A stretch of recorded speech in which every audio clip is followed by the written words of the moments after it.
Hello, and welcome to Saving Grace Education. In this year 6 history lesson, we'll be looking at the lost kingdom of Benin. The aim of this lesson is for you to be able to explain how and why the kingdom of Benin became powerful, and also how and why the empire came to an end. The following statements are today's success criteria.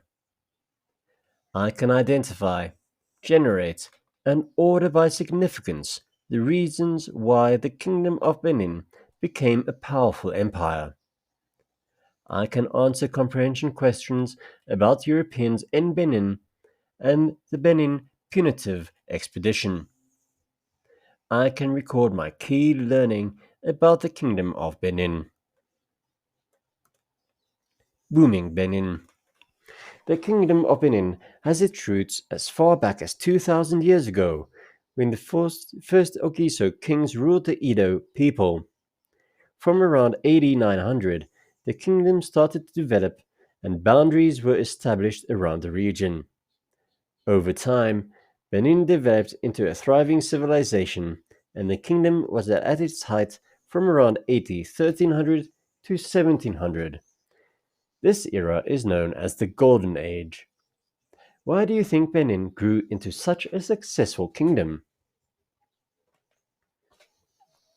The growth of an empire.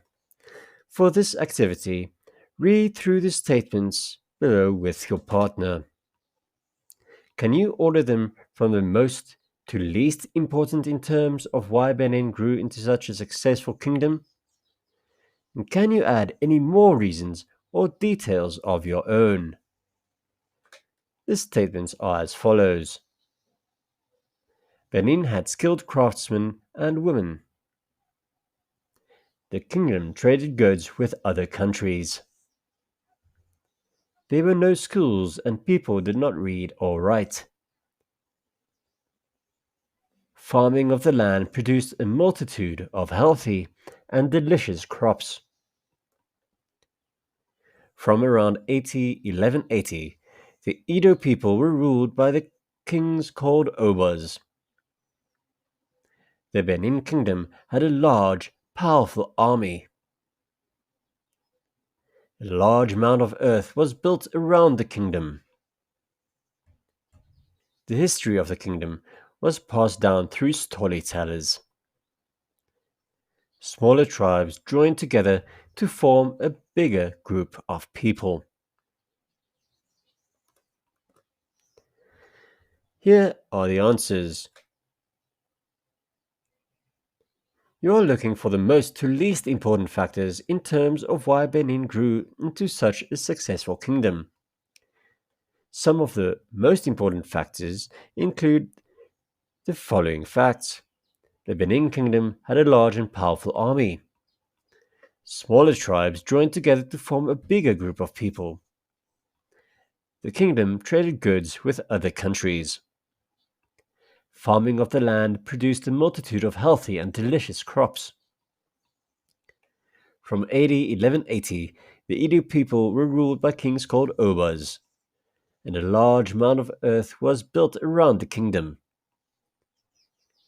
Some of the less important factors include that Benin had skilled craftsmen and women, that there were no schools and people did not read or write, and the history of the kingdom was passed down through storytellers. Foreign trade. Africa was a great trading nation with different regions specializing in different products. The people from the Kingdom of Benin were skilled craftsmen. Beautiful bronze plaques, masks, and sculptures were a speciality. In the 14th century, trading relations existed within Africa and extended as far as India. But from around 1480, visitors from further afield arrived on African shores. Explorers from Portugal arrived in Benin looking for gold. The Edo people did not have any gold to trade, but a mutually agreeable relationship was established between the two peoples. What do you think the two peoples could offer each other? Who offered which items? Let's have a look at what products the different peoples offered the other nation.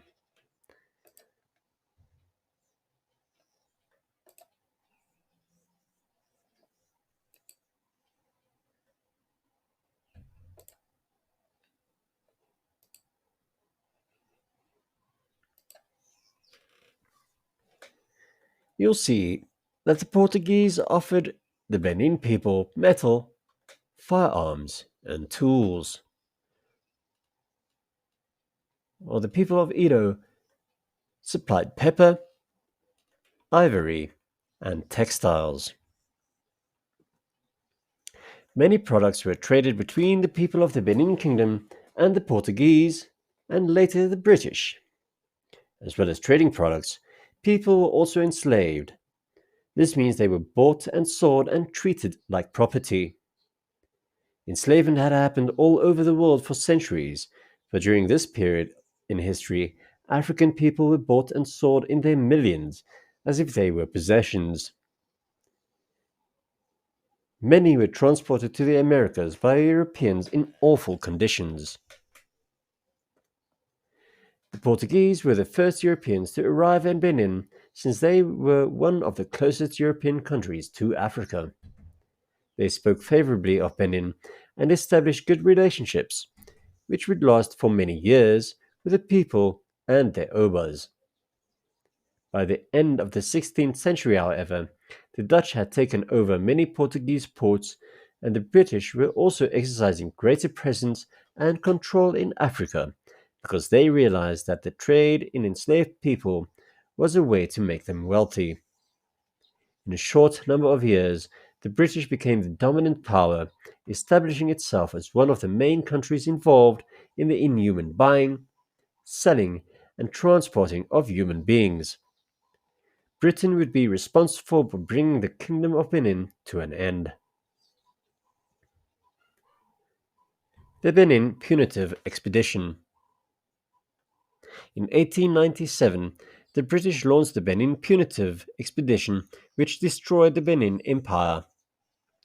Read the information on the Benin Punitive Expedition Comprehension Activity Sheet, which describes some of the events leading up to this, then answer the comprehension questions.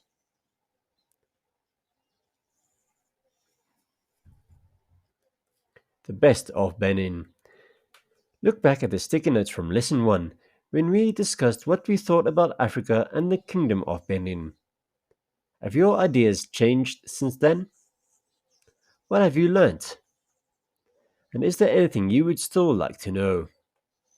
Your teacher may ask you to complete the final column of the KWL grid, which you started filling in during the first lesson in this unit.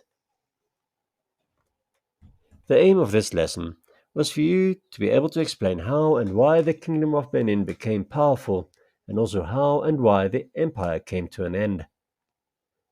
You are successful in this lesson if you are able to make the following statements.